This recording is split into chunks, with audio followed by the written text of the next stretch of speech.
Hello, my name is Brenda and I will be presenting my research and findings on cult conversion and deprogramming. So cults have been a topic of interest for decades now, not only to crime-fighting organizations such as the FBI and CIA, but to countless of people all over the world. There have been countless documentaries and movies such as Midsommar and Hereditary that depict cults, but what the movie industry does not do is explain how these people are able to manipulate hundreds of people to do horrible things. Cult leaders tend to make themselves seem unique, but in reality they all share the same tactics to control and manipulate. They use compliance gaining tactics such as reciprocity, consistency, authority, unity, reward tactics, and liking. And they also use persuasive message tactics such as message repetition, coercion, message and persuasion, love bombing, fear and guilt, and the illusion of informed choice.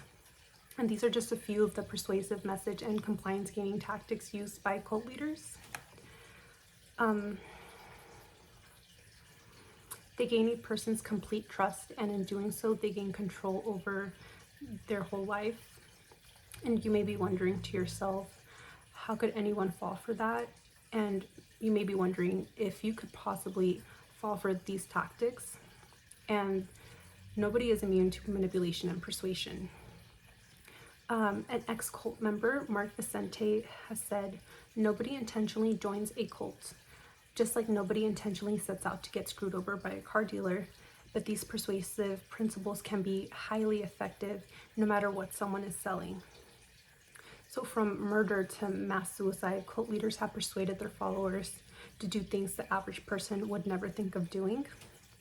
So how does a single individual gain complete control and power over hundreds of others, and how do they manipulate them into complying to their horrible requests?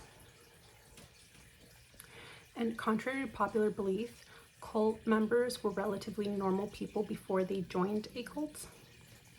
Matt Davis, in his article, 4 Psychological Techniques Used to Recruit Members, he says, cults don't want completely unpredictable people to join them.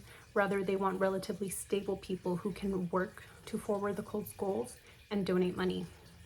Relatively healthy people going through stressful periods, therefore, are their prime targets. So how can someone successfully persuade a normal person to join them? They use a variety of tactics,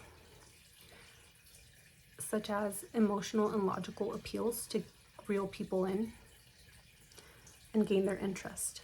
Recruiters prey on the emotions of already vulnerable people who are going through hardship and use it against them. A potential recruit may be going through loneliness, stress, or trauma. Recruiters then use deception. They make false promises by offering friendship, a community, support, or whatever the potential recruit is in need of. In our textbook, Gass says, a person's emotional state may bias subsequent thinking. So they do know this, and they use these emotions to get them to join. They also use logical appeals to provide proof of the ways that they have helped others.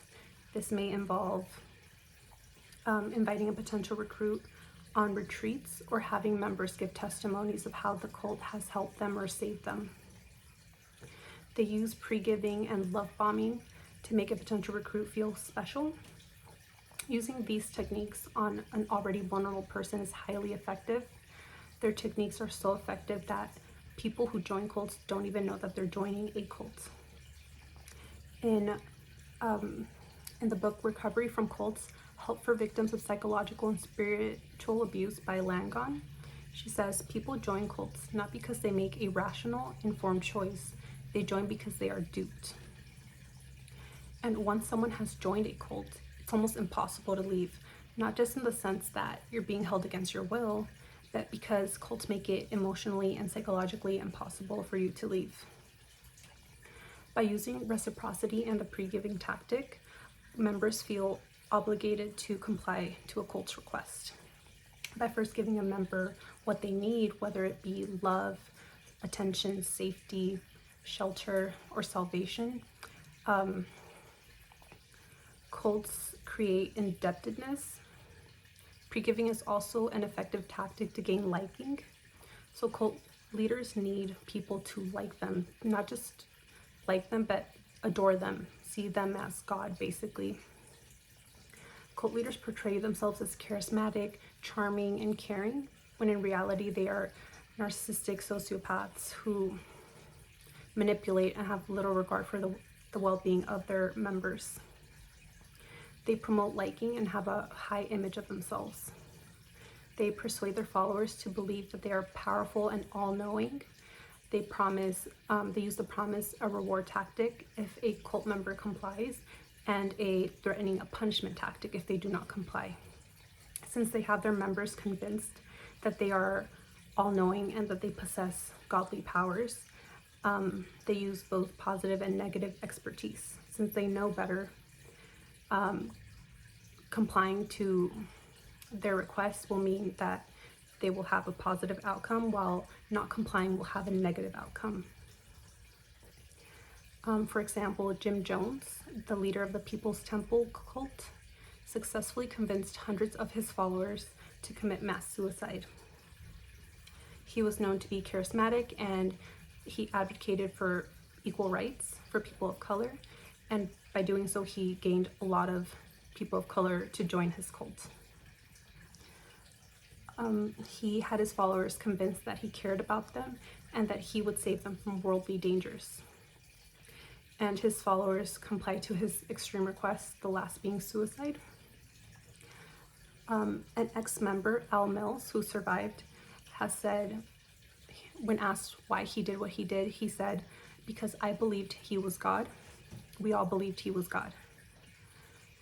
And another powerful tactic used by cult leaders is the fear appeal. Cults prey on the fears of their members and use the fears to persuade and manipulate them. This technique is used once someone is already a member of the cult to keep them from leaving. Going back to Jim Jones, the leader of the People's Temple cult, he used this technique to gain compliance from his followers. In the book Exploring Persuasion in the Rhetoric of the Heaven's Gate Club cult, by Haley Draper, she says, Jones played upon the fear of nuclear war and promised his followers that they would only be safe if they obeyed his every command. His followers were convinced that if they left, they would face serious consequences and that only Jim Jones could save them. By using a fear as a compliance gaining tactic, it's very effective to get people to comply.